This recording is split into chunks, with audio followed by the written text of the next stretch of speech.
No one ever taught her to stay, yet she never left.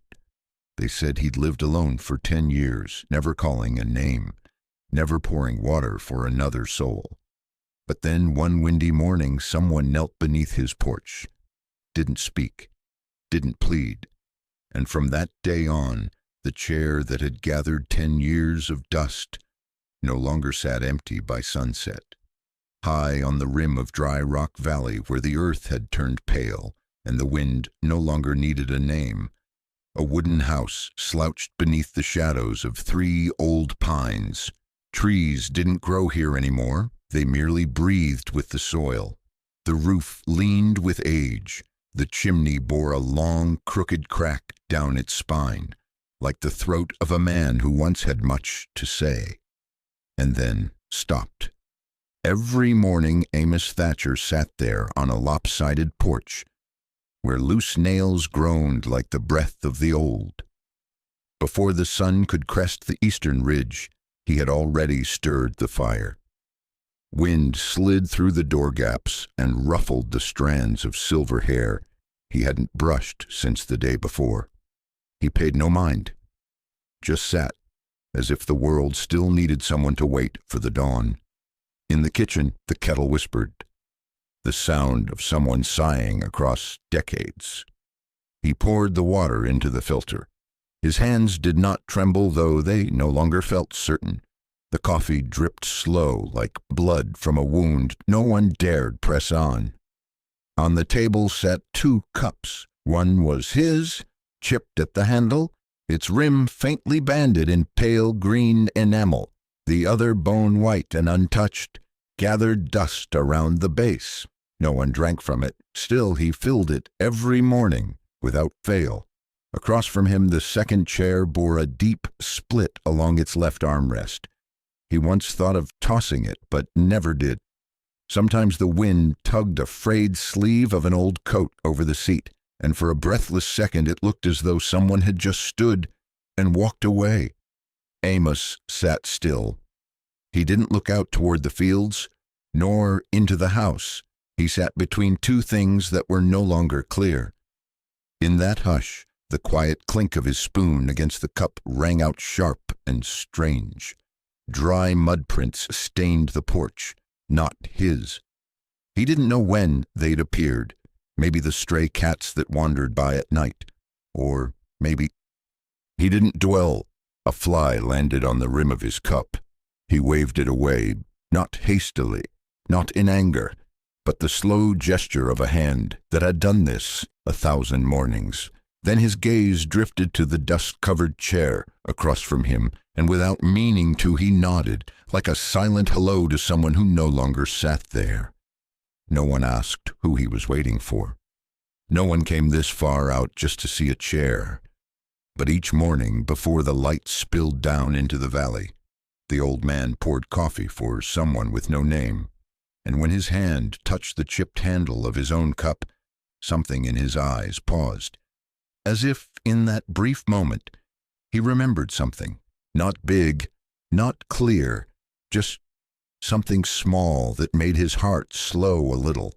The wind didn't know, but that morning it blew a little less cold.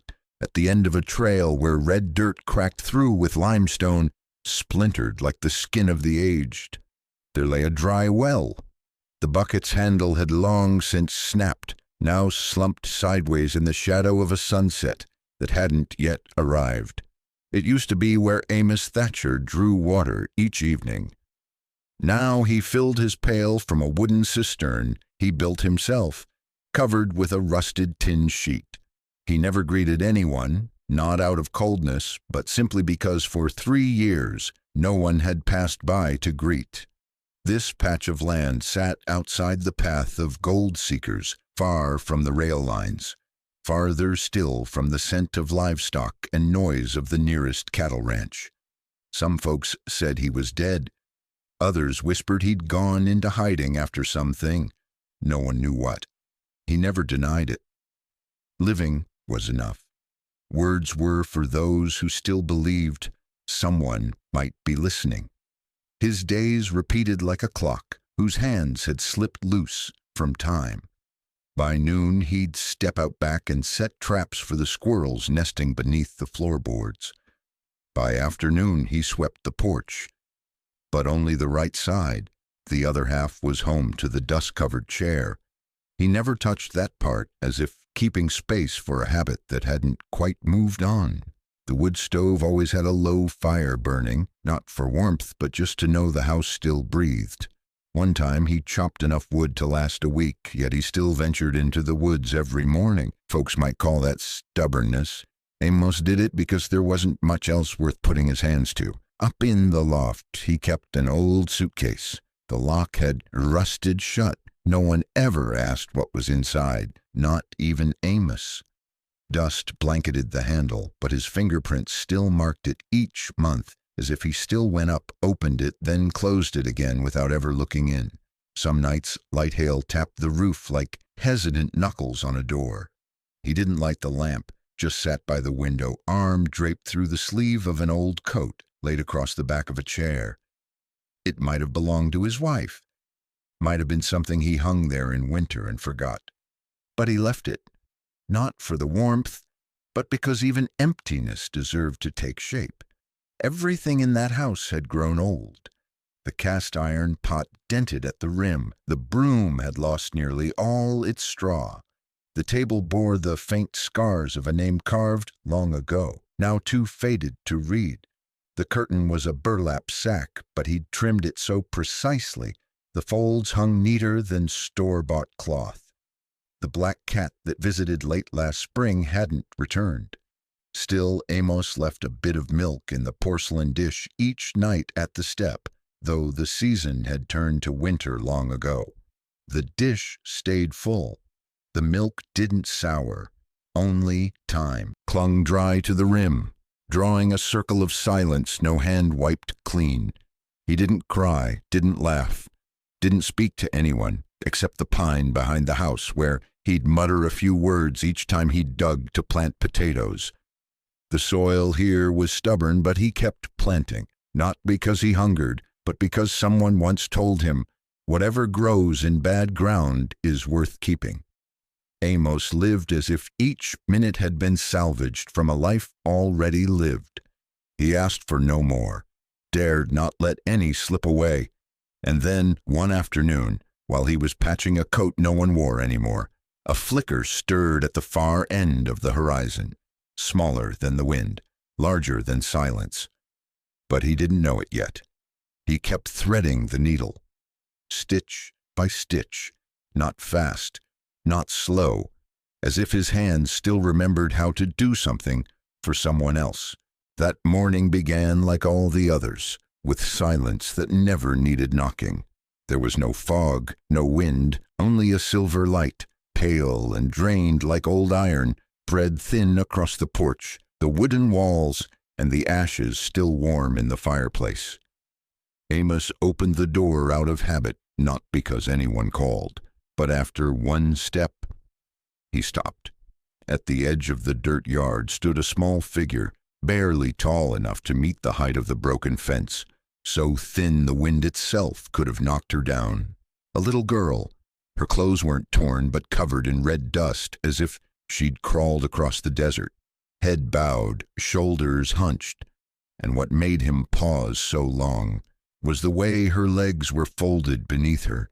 She was kneeling, not shaking, not pleading, just kneeling, silent like dead grass in a drought. Amos said nothing. His hand clenched, then loosened, then clenched again. His whole body sank like a door that had never quite closed right. He turned back inside.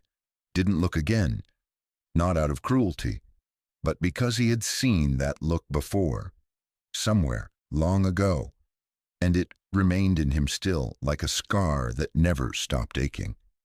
It was the look of someone who knew they didn't deserve to be taken in. Inside, he wiped his hands with a cloth, though there was nothing on them. Then he fetched more wood from the corner, sat down in the chair. Every movement the same as always. But his breath had changed, shorter, uneven. The wind shifted. Ash from the hearth lifted faintly into the air, mingling with dust and something else. something nameless. He heard birdsong in the distance. Or thought he did. It had been so long since any bird had flown this way, it might have only been memory. The sound pierced him, as if something deep inside remembered he still had a heart, no matter how long he'd tried to forget. Then he stood, walked back out onto the porch. The child still knelt there, head down, hair tangled. "Go," he said, softly, so soft he wasn't sure it carried. Not a command, a warning, that this place held nothing left for anyone. The girl didn't answer, didn't beg, didn't cry. She just stayed. In that moment, something flickered behind his eyes, a reflection, a memory, a wound. He saw in her the daughter his wife once longed for, a child he hadn't the courage to bring into the world, a life he had refused. And suddenly, he wasn't sure anymore who stood outside the fence that morning, the girl or himself. The wind stood still. Desert winds, which usually slid across the stone porch every noon, had left this hill behind today, as if even they didn't wish to intrude. Amos stood at the threshold, unmoving, as if by holding his breath, time might stop with him, and the child would vanish like a mirage that faded with a blink. But she was still there, kneeling, not inching closer, not growing weaker, not leaving. Inside the small house, the wall clock had long stopped ticking. Yet Amos still knew time by other signs, by the way coffee cooled in his hand, by how his shadow crept slowly across the floorboards, by the growl in his stomach, and how it reminded him there was still a piece of cornbread from yesterday untouched. Suddenly he wasn't hungry anymore. He walked slowly toward the wooden table, picked up the hardened bread, turned it over in his fingers like he was inspecting something foreign. His wife used to make this kind, soft, warm, with a thin layer of butter on top. This one was his own making, dry, barely salted, shared with no one. He wrapped it in a worn cloth, a handkerchief with pale blue embroidery along the edges. He didn't know why he chose that cloth over another. By the time he stepped outside again, the sky had dimmed slightly. No clouds gathered, but the sun seemed tired. The child didn't lift her head when he placed the bundle beside the broken fence post. Didn't look up when he turned back toward the house. He said nothing. And neither did she. But for the first time in many years, Amos lingered by the door, eyes peering through the crack, watching for something he had long trained himself to forget. Would a person still reach out for the smallest gesture of kindness? A breeze stirred. The blue cloth fluttered gently, and then, like a bird testing the ground before it lands, her hand reached forward, touched the edge of the cloth, not grabbing, not trembling, just accepting. Amos froze, then pulled the door to. He didn't bolt it, just a small act. No one would notice, but that door hadn't sat ajar in 11 years. For a long time, nothing had been cooked in that wooden house but boiling water and bitter coffee.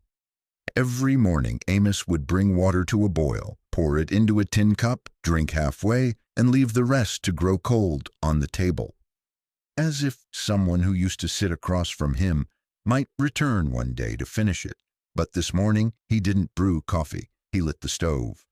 The fire hesitated at first. The wood was dry but cold. It caught briefly, then fizzled out, like it couldn't make up its mind. He added a small twig, bent low, blew gently, not with force, not with urgency, just enough to help it breathe. The flame caught, and in that flickering glow the old kitchen no longer felt completely still. He opened a cupboard and found a pouch of dried beans, leftovers from a market trip last year, poured them into the iron pot, added water caught from the rain barrel out back, set the lid on. Then he sat, hands resting on his knees. There was no one in that house but him. And yet, for the first time in years, he cooked like someone might need a meal. Not because of hunger, but because someone was still out there. And though she hadn't spoken, hadn't looked, hadn't begged, she hadn't left.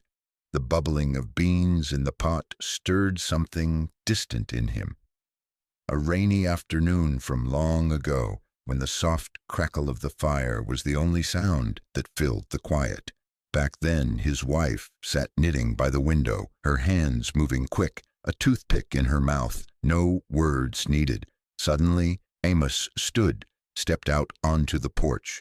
The child was still there, curled in on herself, but the cornbread bundle was gone. The blue cloth had been neatly folded, placed right back where he'd left it, like a thank you that didn't need to be said. He looked at her, didn't gesture, didn't speak. He simply took a step back, then pushed the door open, wider than he ever had. No invitation, no urging, just if the child wished to, the door was open now. Then he returned to the pot of beans, took down an old wooden ladle, one he hadn't touched in years. He fetched a second bowl, and gently, without hurry, as though the act needed no reason, he set it down beside his own, on a table that had long forgotten the sound of a shared meal. The crescent moon that night wasn't bright, but it cast just enough silver across the porch for the dust to lose its red, turning pale and gray like cooled ash. Night wind slid past the eaves, dragging the brittle arms of a dead cactus across the wooden wall. The sound was familiar, but this time it didn't keep Amos awake. He was still up, yes, but not from emptiness.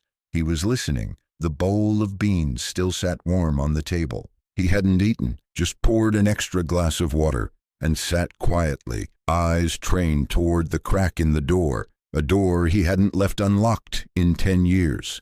No footsteps crossed the threshold. No knock came. But near midnight, when the fire in the stove finally gave out, he heard it, the faintest sound of feet on the porch, not hurried, not desperate, just present, timid, but not afraid. He didn't turn, didn't wait. He simply sat, as if the silence between them was the only thing keeping something fragile from breaking. A moment passed, then another sound, soft, near the kitchen. A napkin, neatly folded, placed beside the untouched bowl of beans. A small finger wiped a bit of stew that had dripped onto the table's edge, then quietly cleaned it away. No one spoke. No one stepped closer. The girl, still nameless, stood for a time, looked around, touched the edge of the cupboard where an old owner's initials had been carved more than a decade ago. Then she settled down by the cold stove, back against the wall. She didn't lie down, didn't sleep. The door stayed open, as if the house had ceased being a place for ghosts, and instead became a place waiting for someone to sit, not because they were wounded, not because they'd been cast out, but simply because they wished to stay. The night wind softened, and for the first time in 10 years, Amos wasn't awake to guard himself. He was watching over something more delicate, like the faint spark inside dry wood that had, only hours before, begun to burn again. The next morning the sun didn't rise from the east as usual. A belt of low, dark clouds stretched across the valley, dragging with it a strange scent of soil pulled up from deep underground. Amos woke before the rooster crowed. He heard it, a horse snorting, not his own. Then boots crunching gravel, a soft thud against the fence post, not loud, but not the wind. He stood, didn't take his rifle, but slipped a small knife onto his belt, the way a man might reach for memory rather than threat. Through the door's crack, he saw mist tangled with dust. A stranger stood outside, face ruddy from cold wind, eyes that knew neither sorrow nor joy.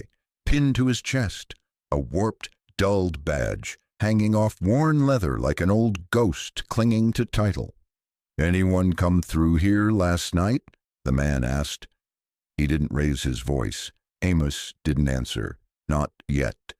He stepped out onto the porch, stood still, gaze fixed not on the man, but on the horse tied too tight near the wooden bridge, its breath clouding in the cold air. "We've got a warrant out. That girl stole from her guardian, ran off from a holding home." The man's voice was dry, like he was reciting some notice no one had read in years. Amos didn't speak, but his eyes flicked just once toward the floorboards, where faint prints remained, small, laced with red desert dust, dust from a skirt, the kind worn by children taken from the East, from the kind of places where names were bartered like cattle, and no one asked where they ended up. The man stepped forward. Amos didn't block him, but his body angled just enough to shadow the doorway.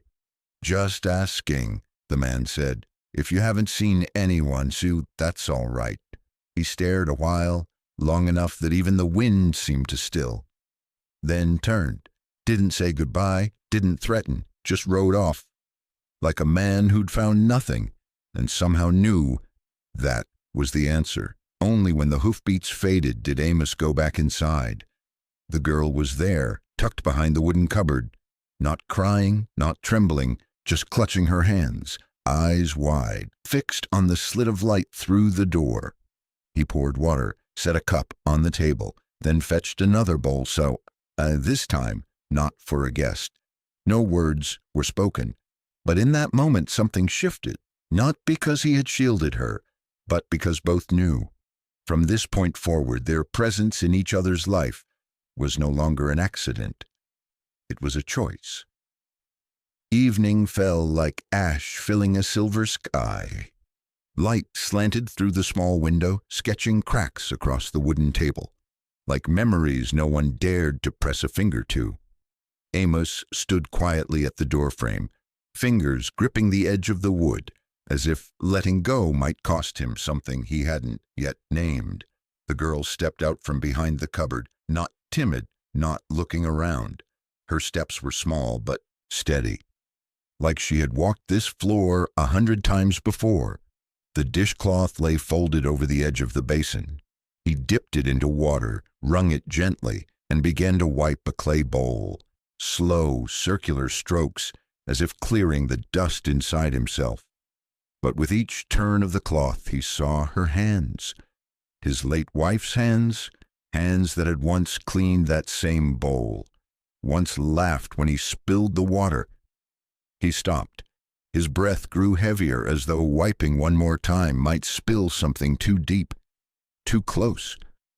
On the back of the old chair, the girl's dress hung in the sun, its hem frayed, patched unevenly with linen thread, but clean. She now wore one of Amos's coarse shirts, its sleeves trailing down past her knees, the fabric catching in the wind.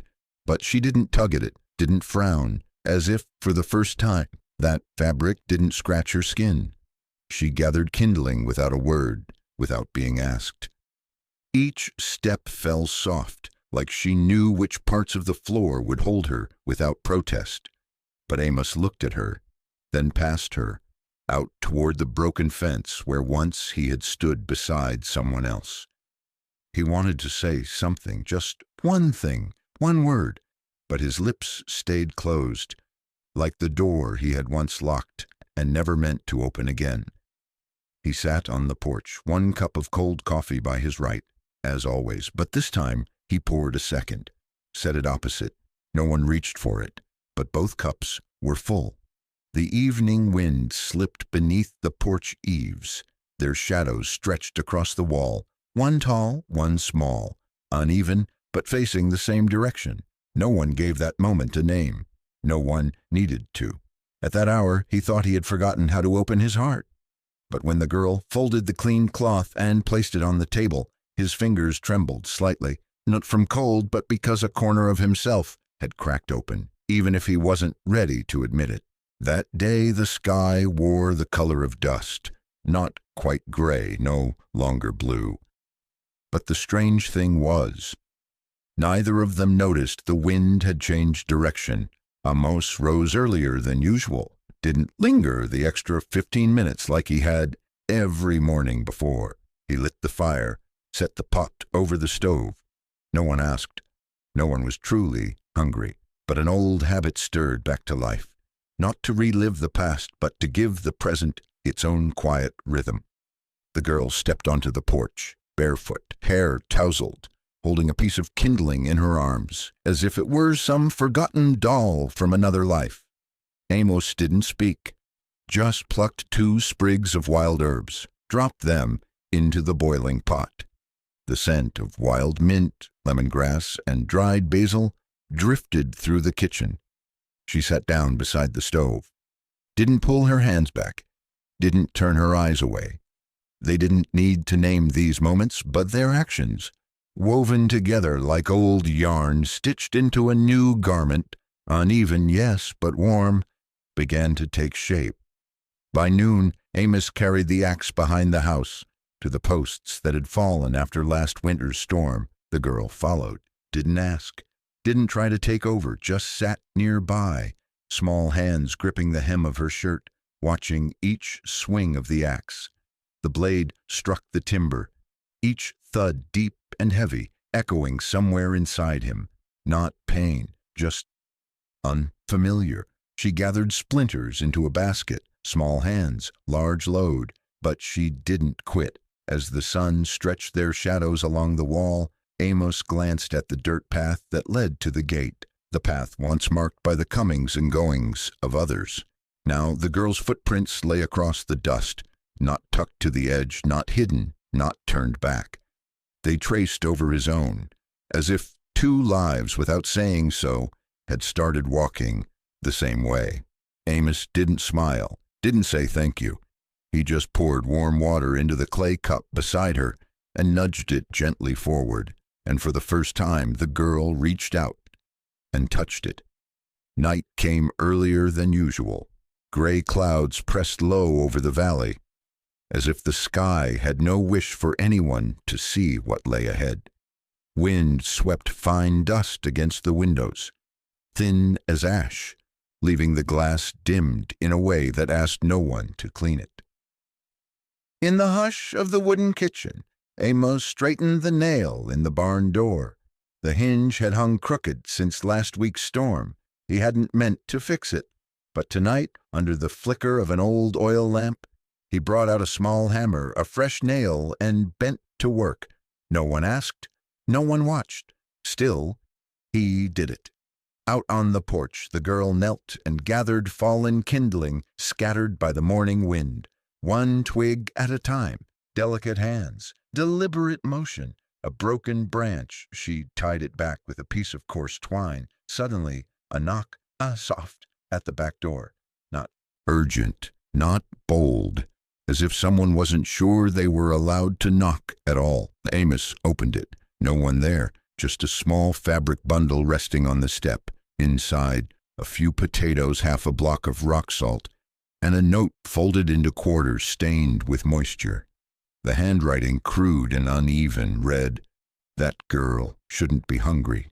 He didn't ask who sent it, didn't go looking, just stood there, wind hitting his back, and for a fleeting second his eyes, dry as scorched land for years, stung like something sharp had slipped in. He placed the bundle on the table, split the potatoes into 2 piles, half into the pot, half stored in the root cellar for another day. When the girl stepped inside, he gave her a small nod, and for the first time she sat in the chair beside the table, the one that had stayed empty for 10 years. No invitation, no blessing.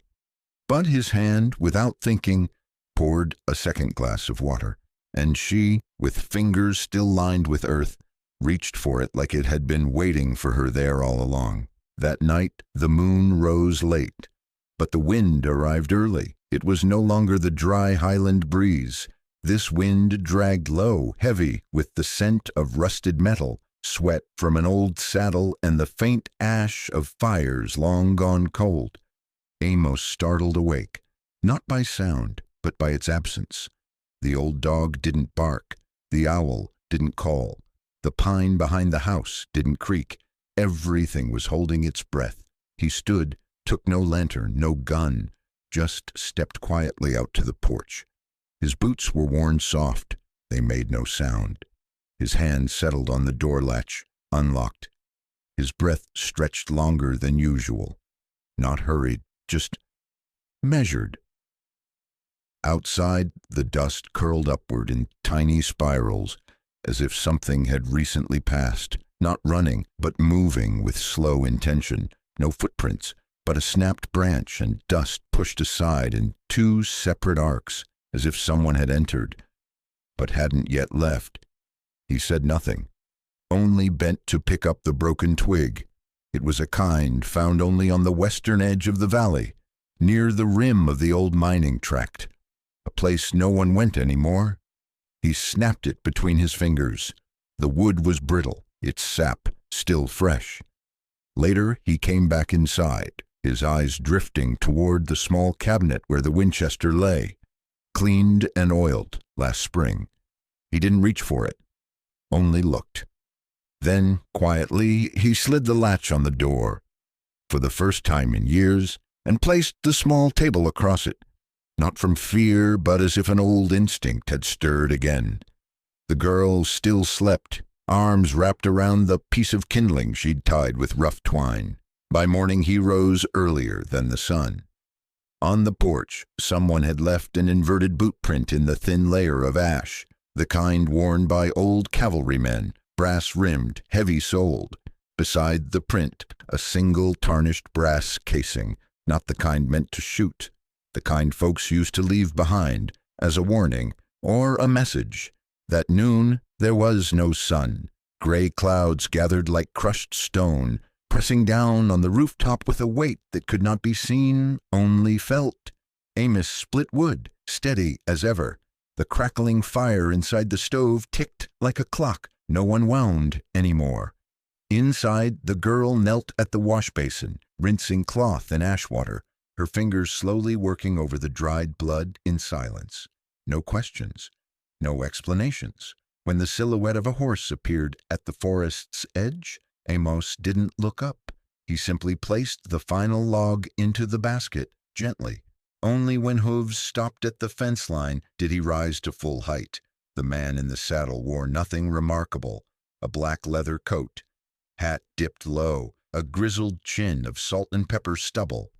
But his eyes weren't searching for a person. They were sniffing, like a predator that had lost the scent. "Anybody pass through, old man?" His voice was gravel ground in cold water. Amos didn't answer. He just shook his head, his gaze fixed on the horse's throat, watching the breath, the tremble beneath the leather reins. "There's a girl," the man added, "brown hair, hunched a bit. She wandered off. She belongs to us." Amos lifted a hand and pointed toward the hill, the tree line beyond it. "3 foxes go missing every year," he said. His voice wasn't sharp, not defiant, not yielding either. The man squinted. "You think you're protecting someone?" Amos didn't move, still stood with one hand resting on the axe haft, the head wedged deep in a split log, as if it were nothing more than a brace for a tired spine. A crow cried overhead. The rusted barn hinge creaked, useless but timely. No one spoke again. At last the man spat into the dirt, turned his horse. "Don't grow old just to stay stupid, friend."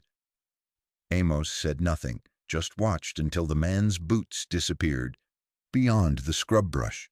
When he stepped back inside, the fire in the stove was nearly out. The girl was still there, sorting splinters into the kindling basket. She didn't ask who'd come.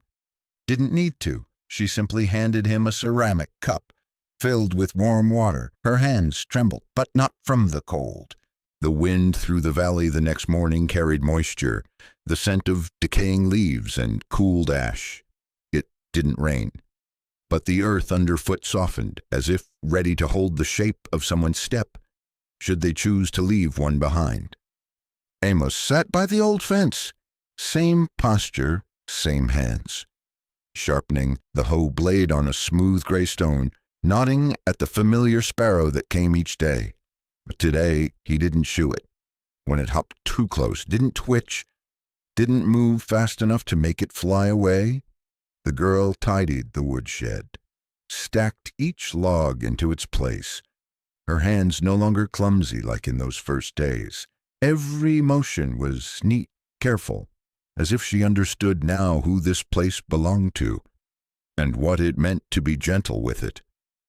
By midday, he brought out 2 short blocks of wood, the kind only good for propping a stove or resting tired feet. He set them on the porch, then quietly laid atop them a worn scrap of cloth, earth brown, frayed at one corner, but folded smooth.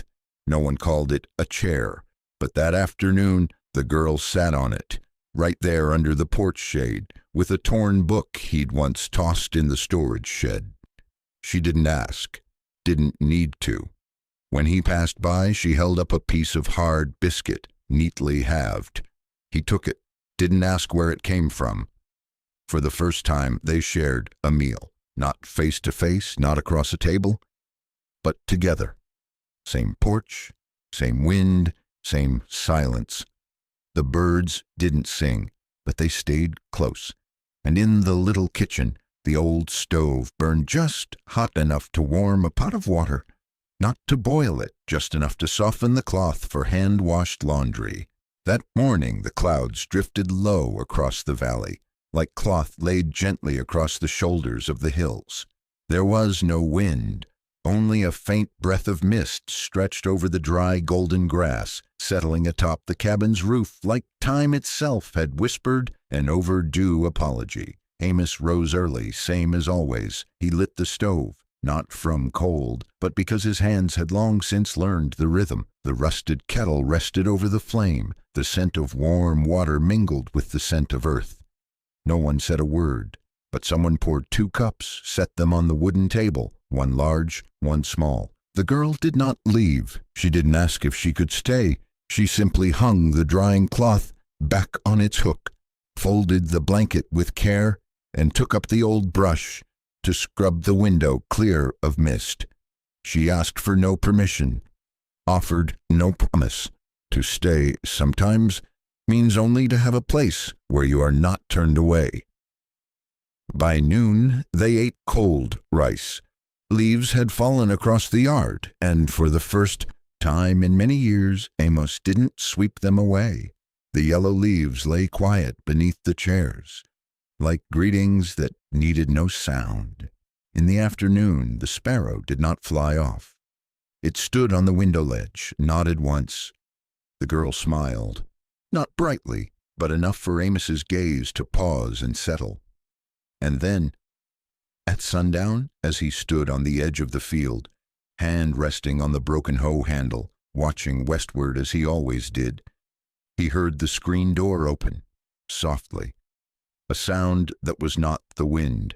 No one called a name, no one asked to leave, nor to stay. But from that day on, whenever someone passed through the dry rock valley, they would see 2 shadows, one tall, one small, sitting on the porch, quiet, drinking warm water no matter the season. No one retold what had happened. They only said, once there was a chair that gathered 10 years of dust, and now every evening someone sits there,